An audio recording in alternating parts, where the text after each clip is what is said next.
Good evening. Half-Life 2 is actually pretty boring on its 45th playthrough. You can only get so much out of any game, no matter how much you love it, and when things dry up, that's usually when you turn to mods or fan expansions. But as we all know, mods aren't always smooth sailing. The Half-Life community especially is no stranger to modding catastrophes. Projects like Hunt Down the Freeman or Cinematic Mod really need no introduction. But while most of the more infamous Half-Life mods have grown old and become kind of talked to death, there's one that, despite being pretty new on the block, has rapidly developed a very sour reputation in a firestorm of online drama, and to many has cemented its name in the halls of Half-Life infamy. That mod is called Half-Life 2 Overcharged. But how deserved is this hate? And is this mod really as bad as people say? I set out to figure that out myself. At a glance, Overcharged is yet another installment in a long list of mods designed to make Half-Life 2 more exciting. S-Mod, M-Mod, the phenomenon is as old as time. Half-Life 2 is not as flashy or animated as some other popular shooters, so why not make your next playthrough a little more interesting with a mod that injects more crazy violence and weapons into Gordon's old journey? It's not hurting anybody. But what is it that makes other over-the-top mods like S-Mod or M-Mod so beloved, but Overcharged so hated? Well, for one, Overcharged is made by a Russian team with a bit of an eccentric past. Their previous mod, Arctic Adventure Episodes, has very negative reviews. I admittedly haven't played it, but the screenshots do paint a pretty amateur picture. Additionally, the lead developer, Brigi, is apparently a Russian rapper. No, I'm not kidding. I don't know what's going on in this cover art. I guess someone's about to do an airplane drive-by on Brigi's luxury office. Don't worry about cultural appropriation though. As you can see, his album is approved by California street rappers and BLM social movement. Anyways, Brigi's Overcharged mod was created to carry the torch of S-Mod. Or at least I think that's what he was saying in this comment he left taunting the creator of BS Mod, another similar over-the-top Half-Life 2 mod. None of what I've described so far is what brought the mod so much hate though. It's actually a kerfuffle involving the Overcharged mod team and two YouTubers. Both of these gentlemen made videos covering Overcharged, offering their fair few critiques for it, and the Overcharged team responded very poorly to it. Apparently, when they released the mod's 2.0 update in November 2024, it added in a unique crash error, a superficial ban to stop these YouTubers from playing the mod. Now, it is definitely scary to have a software you downloaded to individually target you. Even if the functionality is mostly harmless, you generally don't want to be the mod known for smuggling secret DLLs that target your haters. Most people see that as not only petty, but also a little bit frightening. That being said, it is worth noting that smuggling a DLL with functionality to target Steam IDs isn't exactly a difficult operation, nor is it illegal. Hell, I believe this is pretty much the same way the Donator weapons in Cry of Fear and Sven co-op work. And thankfully, there seems to be no ambiguity as to what they did here. This operation is handled in less than 10 lines of code, and it wouldn't have even worked if these YouTubers had simply been playing on an alt account or something. So it's really more of a symbolic gesture than anything, but still. In this instance, code was written with cruel, petty, targeted intentions, and by certain cybersecurity standards, it could even be stretched to constitute malware. But they didn't hack anyone, they just made the game crash for a couple of Steam IDs. Even PC Gamer understood at the end of the day that this was basically just script kiddie shit. But this kind of immature stunt provides more than enough reason for people to want to steer clear from these guys and their projects in the future. Especially because these guys never apologized or addressed this and instead seem to have continued crashing out. Continuing development as usual outside of cryptic blog posts taunting their detractors. All of the fallout from this, as well as the mod being pulled from popular modding sites due to mass reports for malware, has led to the Overcharged team becoming probably the most infamous Half-Life modders in recent memory. But as I've learned over the years, just because someone does shitty things doesn't necessarily mean everything they've made is irredeemably bad. And I recently upgraded my PC for the first time in 7 years, meaning I'm now in a position where I can cover a performance-intensive mod like this without the video coming out all stuttery and shitty like my cinematic mod video did. Hooray! So moral objections aside, is Half-Life 2 Overcharged so bad as to deserve the reputation YouTubers have given it as borderline malware garbage? Don't let it overcharge. What do you mean, overcharge? Now, I had a little bit of an idea what Overcharged was going to be like going into this. I'd seen a few pictures and videos from the dev blog showing some flashy new areas and guns, and by all means it seemed like yet another run-of-the-mill over-the-top excuse to run through the Half-Life 2 campaign again. And credit where credit is due, it does deliver that in a lot of ways. But the first immediate problem you'll notice when you open Overcharged is the mega giant buffet of an options menu. It is frankly overwhelming just how many gears and levers Overcharged shoves in front of you as soon as you open the game. The way I see it, mods that give you a settings menu this exhaustive are putting up a weak shield from criticism. It's the developers asking the player to find the fun for them, and if the player doesn't find it, then it's their fault, not the devs. My brother in Christ, you made the sandwich and all that. The thing is that just slapping a million off switches into your mod settings doesn't magically make all the features immune to criticism. You still included them, and I still have to read the fucking Magna Carta to figure out how to turn them off. So when this mod smears strawberry jam all over its guns, even if it's possible to turn it off, I think I'm very much still allowed to point out that it looks really bad. Rather than grapple with the confusing options menu for an hour hour and a half, I popped my head into the Overcharged Discord and got an official recommendation from Brigitte to simply try the first preset, which I did. Simple enough, I guess, thanks Brigitte. After that, I set out to play through the entirety of Half-Life 2 Overcharged, which is actually a bigger undertaking than you might think, because the Overcharged campaign includes all of Half-Life 2, as well as Episode 1, Episode 2, and even Lost Coast somehow stitched into one continuous experience. This is actually pretty impressive to pull off. Even Valve struggled to put all the games under one hood in their anniversary update. There's also a ton of brand new and interesting environments randomly sprinkled throughout, including ones from the Half-Life 2 leak, and the whole thing wound up taking me damn near 15 hours to complete. For all its faults, one thing you can't say about Overcharged is that it's lacking in content. The first things you notice when you load in are the bizarre CSM lighting, the ability to lean left and right, and the weird depth of field blur effects. The CSM lighting does kind of look cool sometimes, but most of the time it just looks strange or outright terrible, or it becomes completely blinding. It also often causes the sunlight to poke through the walls nonsensically. That's where the fan favorite sun is leaking meme comes from, I believe. I actually do have to appreciate that not only has the mod added invisible legs that change based on which clothes Gordon is supposed to be wearing, but when you use the new kick attack, it moves your leg out of the way in a manner that actually looks pretty alright. The first outright stupid thing in the campaign is the hound eyes found in the train station. You know, that high surveillance area in the middle of the Combine's Earth capital? Yeah, fuck it, there's just wild Zen animals running around there, why not? There's also these red hound eyes that explode, and also Zen light stalks and opposing force spores scattered everywhere, and I'm honestly just not sure what they're supposed to be adding. That being said, the revamped combat and fancy new gun reanimations are actually kind of satisfying, especially the violently loud SMG, holy fuck. The new kick attack is so powerful that it kind of breaks the game. When you're overwhelmed, it basically becomes your enemy delete button, allowing you to effectively opt out of combat. You can use it to kick in doors on some Resident Evil shit. Hell, sometimes you might even use it in place of the gravity gun. It just kind of solves everything. It's weird because the mod also goes through the effort of adding a button to gun butt enemies and even a bunch of new melee weapons like the stun stick and pipe wrench, but there's basically no reason to use them over the kick. It's just too good. The game encourages you to explore these familiar maps more by adding more weapons and stuff to find, which does genuinely help refresh the experience even for older fans. This mod also has another interesting feature. You won't have to worry about getting stuck on friendly NPCs anymore, because you can just kill them. I see why they removed killing friendlies from Half-Life 2, it's just too tempting. One point of sincere praise, while other mods like SMod generally have not done a great job of thinking out what happens if you softlock yourself by killing an important NPC, Overcharged does seem to have gotten that down to a science. I never found myself having to load an older save after my friendly fire shenanigans. Killing a mission critical NPC always triggered a game over and reloaded it for me. The Mudskipper part has all kinds of new enemies as well. Voltigores return from opposing force, as do Gnomes, although their design isn't translated very well into the source engine. There's also Bull Squids, Elite Metro Cops, and female Combine Assassins from the beta. The Assassins add this brand new dimension to Half-Life 2 where the most efficient way to progress is now to make Gordon kick a bunch of women to death.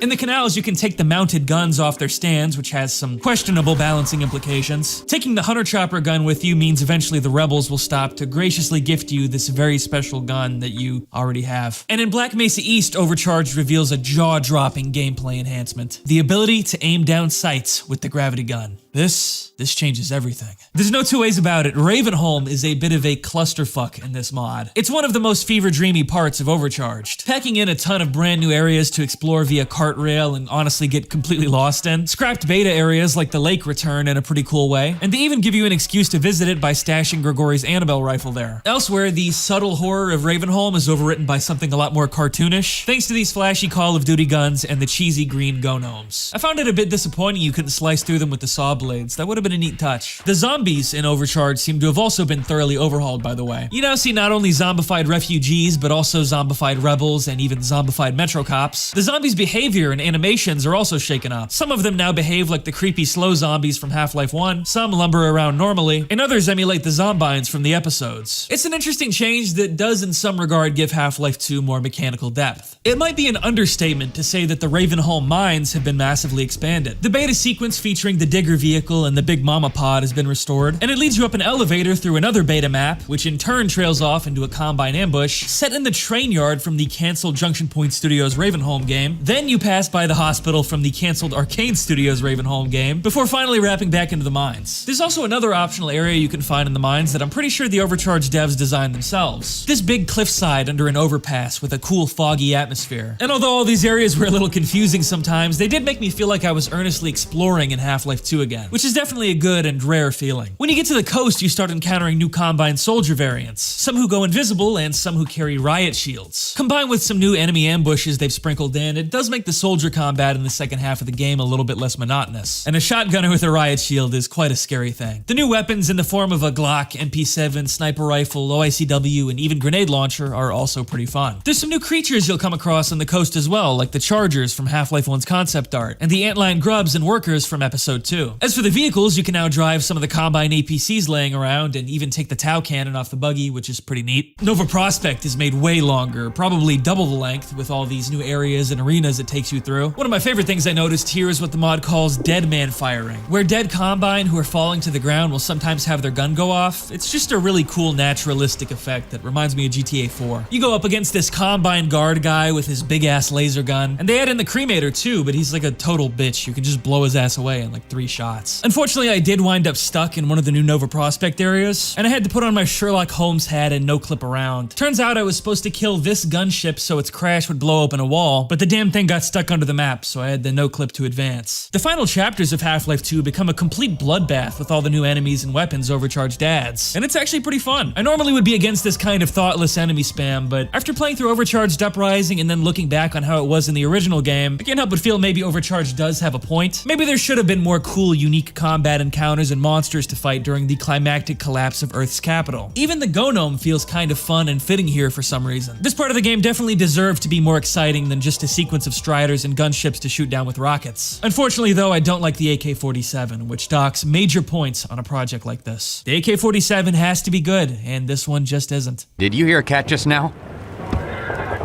My absolute worst complaint about this mod is the Nexus area. Who the fuck put these RC car things in here? Seriously, who decided that this part of the game needed more bullshit rolling around and annoying the player? It's already one of the game's more frustrating segments to my mind. In fact, I've got a confession. I've been playing Half-Life 2 for about as long as I've known my parents' real names, and I still don't know how the fuck you're supposed to take out these floor turret things without taking any damage. In the Citadel, you wind up fighting enslaved Vortigaunts again, which I can only assume is an amusing callback to Half-Life 1's finale. Unregistered weapons detected. Yeah, there's a lot of them. The Citadel segment is a bit mucked up by the fact that the super gravity gun doesn't play nice with the Combine riot shields, but it's cool how the moment from episode 1 where G-Man gets interrupted by the Vortigaunts is woven in seamlessly to the original ending sequence. Also, check out this fly-ass Combine in a beret. He looks cool. As mentioned earlier, Overcharged also takes you through the episodes, which is cool even if they do crash a hell of a lot more. Though there is an awkward problem where things we've already encountered hours ago suddenly have gratuitous and redundant introductions. Scenes like Alex introducing the Zombine really only work if the enemy is new to the player too. They kind of make up for this by introducing more new stuff though. Midway through episode 1 you can find the Displacer Cannon from Opposing Force, which teleports you to random places in the game world or maybe out of the game entirely with a crash. I thought it was a fun touch that when Alex gets incapacitated, we actually get to pick up and use her special gun for a little while until the Vortigaunts resuscitate her. Like, you know what? That actually makes a little bit of sense. You also get to pick up the Combine auto gun for yourself after it's destroyed. And as one last surprise, Overcharge gifts you the long jump module from Half-Life 1 in the White Forest rocket silo. As things started wrapping up, the vehicle entities began breaking and I wound up having to spawn new cars to progress. Then, I'm ashamed to admit, I completely cheesed the final battle. Because on top of the Hunters and Striders, Overcharged adds on a billion other random enemies to fight, and helicopters and gunships flying around, and the game keeps crashing, and Jesus fuck.